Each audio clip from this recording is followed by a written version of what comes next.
E uma boa quinta-feira a você que acompanha esse canal aqui diariamente. Se você está aqui pela primeira vez e não conhece o canal, seja muito bem-vindo. Meu nome é Moisés Domingues, você está no canal Dom Alvinegro, um canal que fala somente sobre Botafogo e nada mais.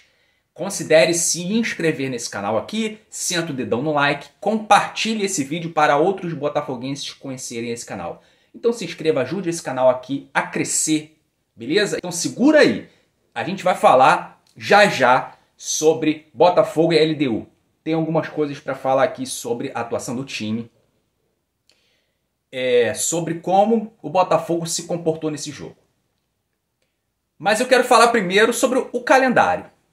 O calendário do Botafogo nos próximos jogos. O Botafogo teve 7 jogos seguidos em casa, agora terá uma sequência de 4 jogos fora de casa. Domingo agora será Botafogo e Fortaleza, lá em Fortaleza. E na próxima quinta-feira o Botafogo já tem a próxima partida pela Libertadores, Botafogo e Universitário, lá na casa do Universitário, lá no Peru, um estádio gigantesco. A torcida dos caras sempre lotam aquele estádio, é impressionante. Esse estádio tem capacidade para 80 mil pessoas. Então, uma vitória sobre o Universitário quinta-feira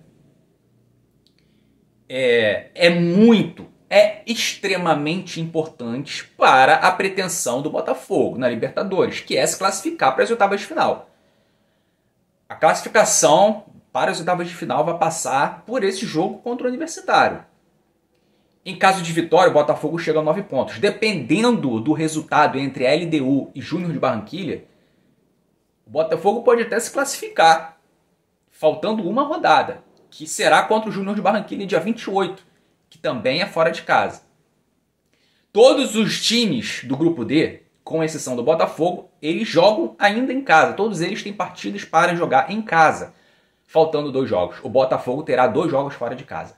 Então o Botafogo ele tem que reverter o quadro de não conseguir vencer pela Libertadores jogando fora de casa. O Botafogo pode se tornar líder com a vitória e deixa o Botafogo a um passo da classificação. Mas tem muito tempo ainda, a gente vai trazer mais vídeos, mais conteúdos falando sobre esse jogo, mas é óbvio, meu amigo, não tem o que discutir quanto a o time estar 100%, todos 100% e prontos para esse jogo. Porém, como eu falei, tem um jogo antes, pelo Campeonato Brasileiro, contra o Fortaleza. O Fortaleza, que jogou na altitude ontem. Na altitude de Potosí, 4.000 metros de altitude. O Botafogo vai jogar fora de casa. O Botafogo vai ter o desgaste da viagem. O Fortaleza não. Porém, o Fortaleza teve o desgaste de jogar na altitude. Teve o desgaste da viagem de volta. Eles chegam agora pela manhã, quinta-feira agora pela manhã, e vão se preparar para esse jogo. O Fortaleza também tem um compromisso na próxima semana pela Sul-Americana contra o Boca, lá na Argentina. Então, o Fortaleza ele pode perder a liderança da Sul-Americana se não ganhar do Boca Juniors. Então, a classificação do Fortaleza ainda está ameaçada. Então o Fortaleza ainda vai ter o desgaste da viagem para a Argentina. E o jogo é quarta-feira. O jogo contra o Boca. Então, eu acho muito provável que o Fortaleza coloque um time bem mesclado nesse jogo contra o Botafogo. Que, como eu falei, jogaram na altitude. No jogo contra o Botafogo, eles ainda não vão estar 100%. Então, partindo pelo ponto que Fortaleza vai querer estar inteiro no jogo contra o Boca semana que vem, é provável que eles botem um time bem mesclado. Nesse momento, o jogo contra o Universitário é mais importante do que o jogo contra o Fortaleza. Claro que o Botafogo tem que pontuar nesse início de Campeonato Brasileiro. Já falei isso aqui no canal. O Botafogo tem que estar sempre figurando lá em cima, entre os 4 primeiros. Mas nesse jogo contra o Fortaleza, na minha opinião, o Botafogo ele não pode colocar o time completo. Porque o Botafogo já tem muitos lesionados. Não pode correr o risco de perder mais jogadores por lesão. Sabendo que o Fortaleza também tem essa questão de viagem, jogo na Argentina quarta-feira, jogou na altitude, é provável que eles também façam isso. Agora falando de Botafogo 2 LDU1. Vou colocar aqui na tela algumas estatísticas desse jogo que eu quero pincelar um pouco sobre isso. Então, como você pode ver, o Botafogo ele teve mais posse de bola, o Botafogo teve mais chutes a gol, o Botafogo teve mais desarmes e mais acerto nos passes. O Botafogo soube jogar esse jogo contra a LDU. Mesmo com o gol do empate, mesmo depois de 10 minutos, né, com aquela enrolação toda do VAR, o juiz que demora muito para ver o lance, porque aconteceu várias coisas ali na área, um bate-rebate, o jogador está impedido, mas a bola volta, o jogador do Botafogo tira a bola, aí tem que interpretar se gerou uma nova jogada, e aí eles chamam bandeirinha para poder interpretar também, ou seja, uma enrolação, uma pataquada, algo ridículo, muito tempo para traçar as linhas, é algo realmente inacreditável. Mesmo isso tudo não fez o Botafogo mudar a rotação no jogo. E o Botafogo, depois de ter tomado o gol de empate, teve reação no jogo, conseguiu buscar a vitória. E aquela coisa, né, cara? Nem todo herói usa capa. Mas o nosso herói usa 11. Eu não gosto muito de ficar endeusando o jogador, mas a gente tem que falar, né, de quem tá dando conta do recado, meu amigo, que é o Júnior Santos. É o artilheiro da Libertadores e mais uma vez trouxe o Botafogo de volta para a competição, né? O gol do Júnior Santos, cara, foi um gol de centroavante. Ele domina já colocando na frente entre dois zagueiros e chuta no canto, na parede da rede, sem defesa para o goleiro. Então, total mérito para o Júnior Santos, que havia perdido o gol no início do jogo. Eu até reclamei quando assisti o jogo. Ele, de frente para o goleiro, ele corta para dentro. Ele poderia ter chutado, né, no canto ali, tirando o goleiro. Poderia já ter feito 1-0 de cara ali na primeira chance do Botafogo no jogo. Mas, mais uma vez, fez um bom jogo, né? Ele não ficou fixo na área. Jogou pelos lados, ora aparecia na esquerda, ora aparecia por dentro, ora aparecia na direita. Jogou o jogo inteiro correndo do início ao fim do jogo. Então o cara estava esgotado no fim do jogo porque ele foi o jogador que mais correu. E esse gol surgiu de um bom passe do Oscar Romero, que mais uma vez entrou bem. O futebol do Oscar Romero, ele me lembra, claro, né, no grau de comparação, o futebol dele, que tem apresentado no Botafogo, é um futebol estilo Gustavo Scarpa, canhoto, né, com visão de jogo, fazendo lançamentos, dando aqueles passes entre linhas. Ele tem uma característica muito parecida com o Gustavo Scarpa, mas é guardado as devidas proporções. Mas que continue assim, né, cara? Que continue, que jogo após jogo ele vem se mostrando um jogador importante.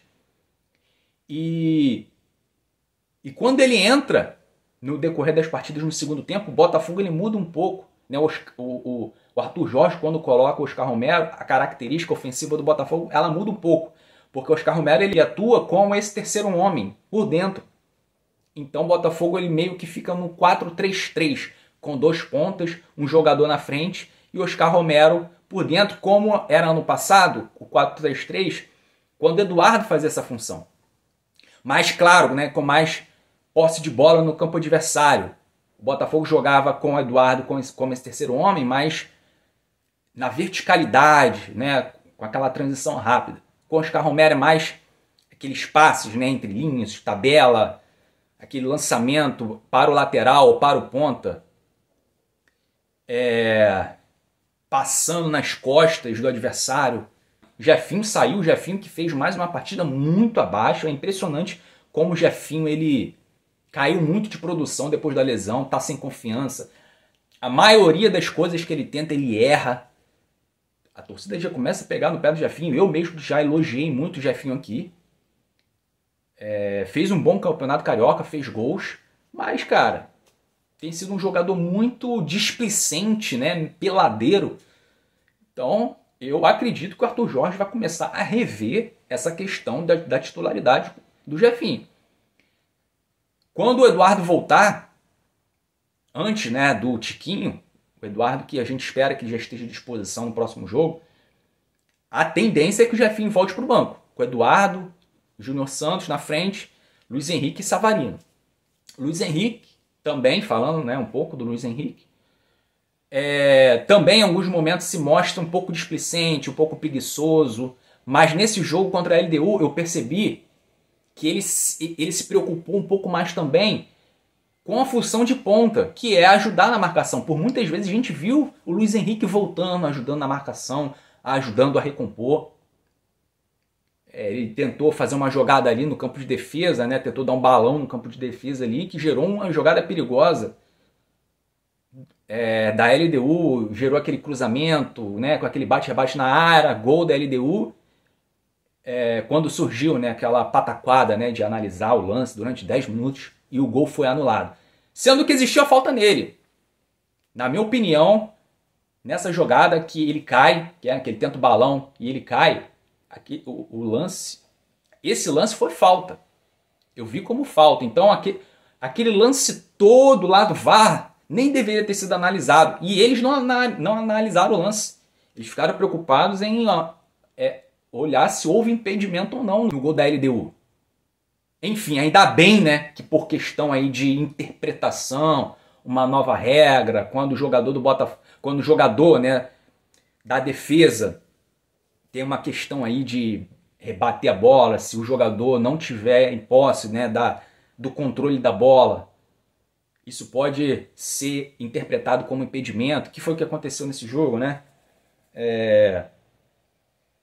Quando o jogador da LDU cabeceia, aí a bola volta, o jogador que estava milimetricamente um pouco à frente ali, a bola bate no jogador do Botafogo, volta para ele, mas quando essa bola bate no jogador do Botafogo e volta para ele, eles interpretaram como o jogador do Botafogo não tivesse controle da bola. Então por isso eles anularam o gol. Ainda bem, né? Porque se dependesse daquele lance ali que foi falta, só o gol teria sido validado e o Botafogo, esse jogo teria terminado empatado.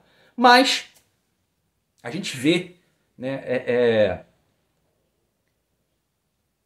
devagar a gente vê algumas coisas nesse time. A gente vê o Botafogo um time com mais qualidade com a bola no pé. A gente vê mais aproximação. Teve um momento ali do jogo que o Botafogo,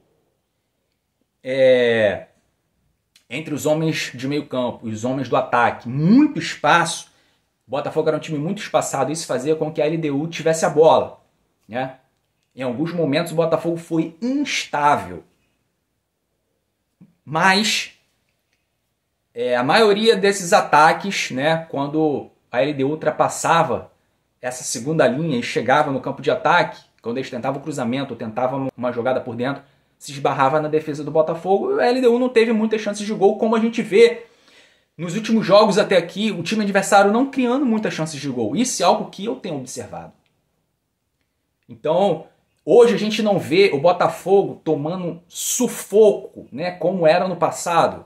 Mesmo o Botafogo tendo aquela campanha ali, no primeiro turno, né, a melhor campanha da história do primeiro turno, em muitos desses jogos que o Botafogo ganhou, o Botafogo sofreu demais e teve que contar com as ótimas atuações do Lucas Perry.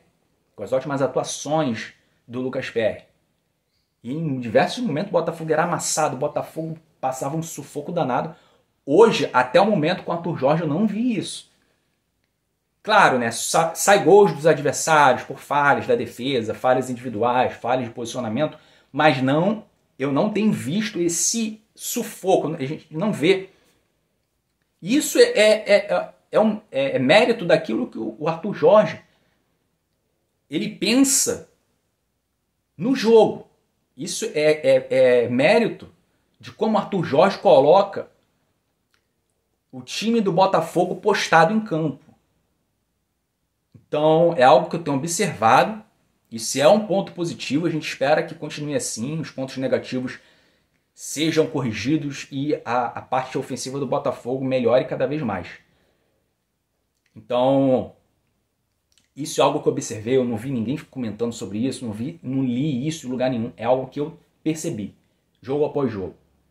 Então o Botafogo tem sido um time consistente na parte defensiva, mesmo com alguns erros pontuais, o Botafogo não toma mais aquele sufoco. Agora, ainda precisa um pouco mais de entrosamento para esses jogadores de ataque, porque a gente vê ainda que existem ainda algumas dificuldades, né, em alguns momentos dos jogos. Em alguns momentos, os jogadores do Botafogo eles se precipitam, né, no último passe, às vezes erram, mas tem acertado em muitos momentos. Beleza, pessoal? Então, a gente vai trazendo mais vídeos aqui para o canal, falando sobre os próximos jogos, né? Trazendo as novidades que forem acontecendo, as informações atualizadas, a gente vai trazendo aqui para o canal. Então é isso, no mais eu vou ficando por aqui. Não se esqueça de se inscrever no canal e deixar o like. A gente se vê no próximo vídeo. Fui!